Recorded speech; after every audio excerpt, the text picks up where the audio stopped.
Hi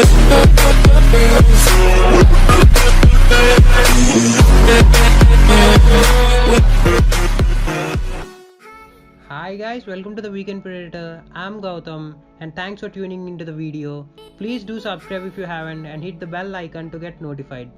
Today I'm going to talk about something more important, and that's choosing the right gaming laptop at our budget. That's around 50 to 70,000. So let's get into that. When you're trying to choose a gaming laptop, the three main things you need to keep in your mind are the processor, number 2, the thermals, number 3, the GPU. And these days I guess you even need to consider the screens. Now let's talk about Intel. Talking about Intel stands number 1 in the game of confusing its users. I suggest you to take an i5 processor of the latest generation, as the latest generation processors have the best optimizations compared to the previous ones. And if you're going with an i5 processor or an i7 processor, for every generation of its processor, there are more than 10 variants. Just keep in mind, there are more than 10 different variants. Let's see about the latest i5 generation, that's the 10th generation. The 10th generation of i5 has more than 10 variants in it, like the i5 10600K, i5 10600KF, and the i5 10600U, and similarly H, HQ, blah blah blah. So like this there are many more and lot more, and we get mad if we look at each and everything. And coming to the last letter, the CPU names which end with K are enabled to tweak or overclock their performance, and those are the ones which we need. And there are so many processors with H, HQ, U, where the H and HQ stands for high performance graphics and HQ stands for high performance graphics with a quad core processor. Coming to the U stands for ultra low power, which is no more useful for our kind of people. But remember, when you're looking for a gaming laptop, keep in mind and search for the processors ending with H or HQ or K. And coming to my laptop is an i5 9300H, which is a high performance graphic processor. And now, coming to the AMD processors, they do not play the game of confusion here. The AMD Ryzen 5 3rd gen is the latest gen of processors that are available at decent pricing and are in the market for more than 2 years. If you wish to go with a budget friendly laptop, you can go on with an AMD and you get the same performance of Intel, and there is nothing like the costlier Intel performs good than the AMD. So if you wish to choose an AMD laptop, you can go with that. And I suggest you to go with Ryzen 7 if you want more performance and you're having a bit on your pocket. The major problem with AMD processors are they produce massive amount of heat, so you need great cooling system, and for this reason I suggest you to go with the Intel processors, as they won't produce that heat.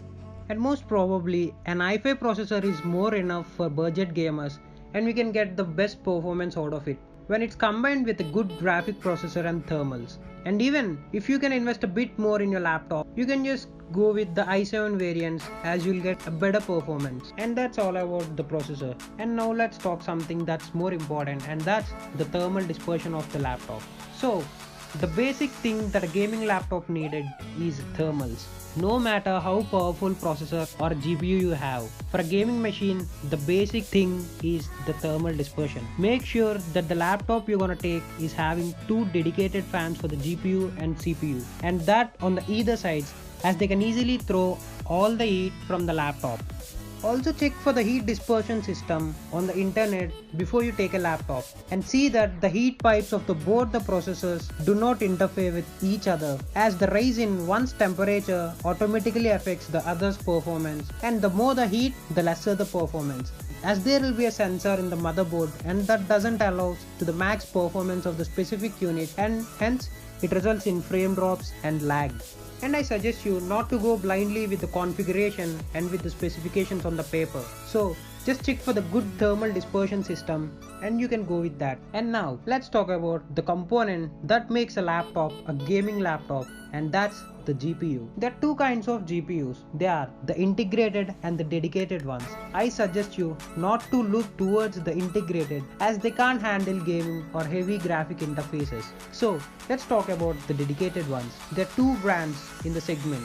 One, the AMD and the Nvidia. Coming to Nvidia, the graphic processors are a bit on the heavier pockets and are worth it. They does a very good job and have a great lifetime. Most of the laptops these days are powered by Nvidia GPUs. The series which we are getting with the laptops of 2019 and 2020 are the 16 series and some 10 series. And there are also ton of variants which are useful for multimedia works, and even they can do gaming but not to a great extent. The 16 series graphic cards are solid for 1080p gaming and 1440p gaming.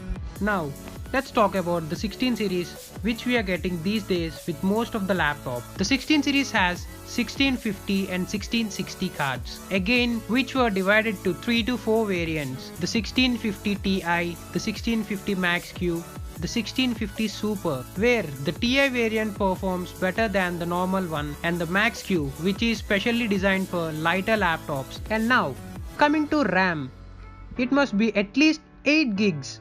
And most of the laptops these days are coming with a minimum of 8 gigs of RAM and an empty slot which allows you to upgrade. And I suggest to not to upgrade as most of the games require 8 gigs. And next, coming to the storage. The hard disk with 1 TB of storage is common these days. Having a solid state drive means the SSD is a very good thing so that you can launch the applications faster compared to the HDD. And the boot time of the laptop will be pretty much low and boots in seconds. And the displays. Most of the laptops of this budget range gets a 60Hz display, which means you can display up to 60 frames per second. And I think this is very much enough for 1080p gaming. If you need more frame rate, you can choose a 144Hz display which can display 144 frames per second, and I recommend 60Hz as it was enough for most of the games. And also make sure that the color ratios of the screens will be accurate